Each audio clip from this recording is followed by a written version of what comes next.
What if instead of fighting our thoughts, we got curious about them? Imagine how much lighter our minds could feel if every "why is this happening" turned into "what can this show me?"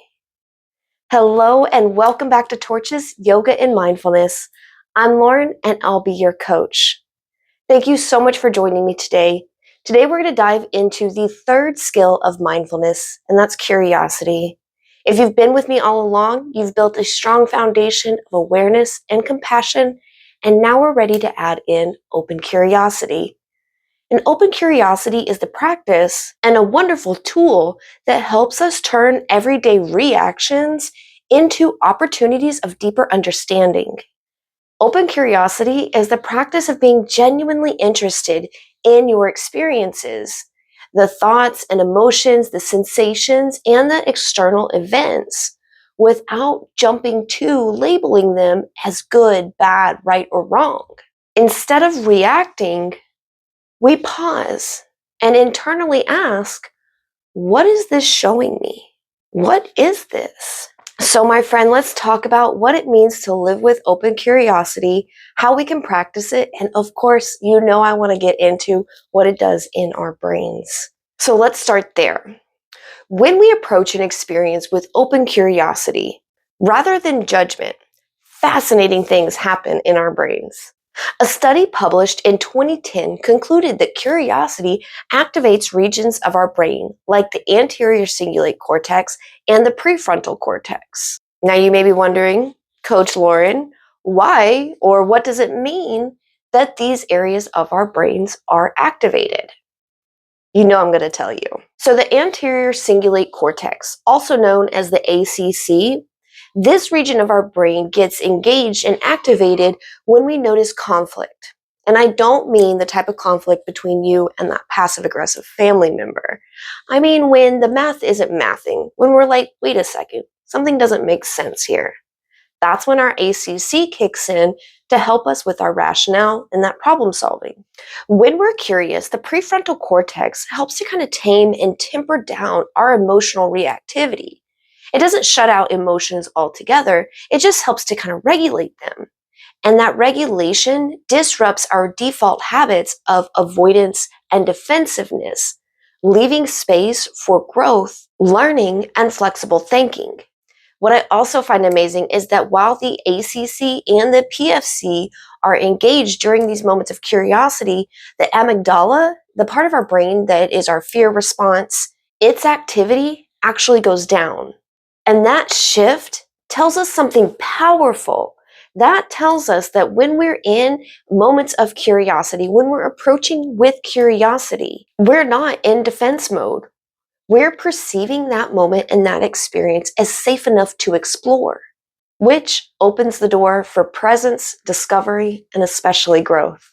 So all this means that curiosity doesn't just activate the same brain regions as other intentional processes, like I'm going to go make myself a drink. My prefrontal cortex is going to kick in and say A, B, and C. This is how we do it. We need to stand up. We need to walk to the kitchen. We need to get our cup. It doesn't just activate it in the same ways. It specifically promotes a more open, flexible, and emotionally resilient pattern of activation. All right, science class dismissed. Let's get back to the real world and talk about what all this curiosity stuff looks like in action. To practice open curiosity, when we become aware of a feeling of hurt, defensiveness, or judgment, instead of feeding into it, instead of continuing that spiral, question it. So for example, if a coworker or a colleague sends a really short, kind of rude and blunt email, instead of reacting and immediately feeling hurt or angry, notice your reaction and internally ask yourself, what else might be going on here? If your boss's response or reaction to something you did or maybe didn't do seems to be a little over the top, a little bit too much, pause and stop to consider that this reaction isn't personal, but that it's probably influenced by their own fears and frustrations. If this sounds like an experience you've had before with a boss or a superior, and really anybody, The next time you encounter this experience, do me a favor. After your initial pause, after you bring in that awareness and bring in a little bit of curiosity, don't forget about that self-compassion. Take it up a notch and remind yourself that this other person's fears and frustrations are not your responsibility. It's not my responsibility to make sure you're emotionally stable. As your coach, it is my responsibility to help you, but it is not our responsibility to make sure they have their shit together. If you notice a wave of stress and worry and anxiety has come over you, maybe you know where it came from. Maybe something you're presently dealing with or a certain event or encounter triggered it. Or maybe you have no clue where it came from. You were just fine, and now this anxiety is sitting in. Instead of trying to logic your way through that feeling by asking, where did it come from? Why is it here? Or even worse, telling it and telling yourself that it's wrong to feel this way and that this feeling doesn't belong here. Pause and ask yourself, where do I feel this in my body? What does it need? And then take a moment to do a quick body scan. Bring your attention to the crown of your head and take it down the front of your body, down the back of your body, and just notice along the way if you feel any different sensations. Not judging them for being there, not judging them as right or wrong, just noticing if there's any presence of different sensations in your body. Maybe it feels like there's a weight in your chest. There's an elephant sitting on you. Maybe it feels like there's a bowling ball in my gut. Giving the feeling space to move and process, opposed to judging it and shoving it down, helps it to move along so you can move on without it coming up again and again. I always say, you can't logic your way through a feeling. That's like trying to bring a colander to bail the water out of a boat. Your intentions are sweet, but they're not actually going to get you anywhere.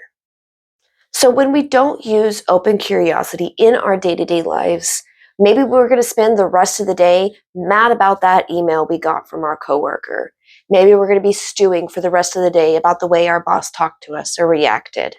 And when we overanalyze stress, we're just feeding it more and more energy, allowing it to deepen and tighten its grip on us. So that's where a little real-time curiosity can change everything. And I have a simple practice we can use anytime, no meditation cushion required. But I also want to mention, if you feel like you missed an opportunity to practice open curiosity in the present moment, in the heat of a moment, you still can after the fact. And it's just as effective and just as powerful of a practice for our brains, our neural pathways, and our neuroplasticity. We're going to talk about that more in depth in another video, but I just want to let you know that if you forgot, if it didn't happen, if bringing curiosity in the heat of an unfavorable moment, we can still apply that curiosity after the fact. Maybe you notice that hours after the event or the encounter happened, you're still spiraling about it or spiraling again about it.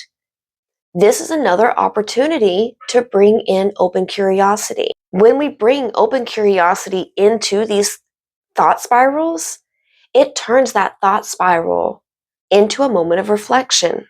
And that moment of reflection with open curiosity rewires our thought patterns, allowing space for clarity and calm. But back to the exercise I have for us so we can practice open curiosity in our day-to-day lives as we move through an array of experiences. So I call this one 3 questions.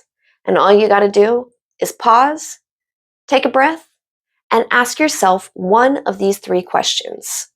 What else could be true here? What might I be missing? What's something I've never noticed about this? Because maybe you feel like this is happening again. Why is this happening again? This always happens to me. We know that's the universe trying to teach us that lesson that we just keep missing.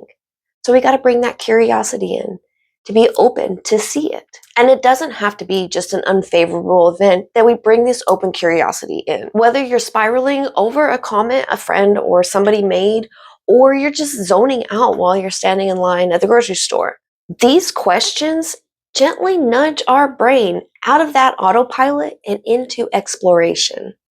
It's like training our minds to look around the room instead of closing themselves up behind a door and hiding under the blankets. We don't need a sound bath or enlightenment or incense or daily meditations, though I do recommend the daily meditations, 5 minutes.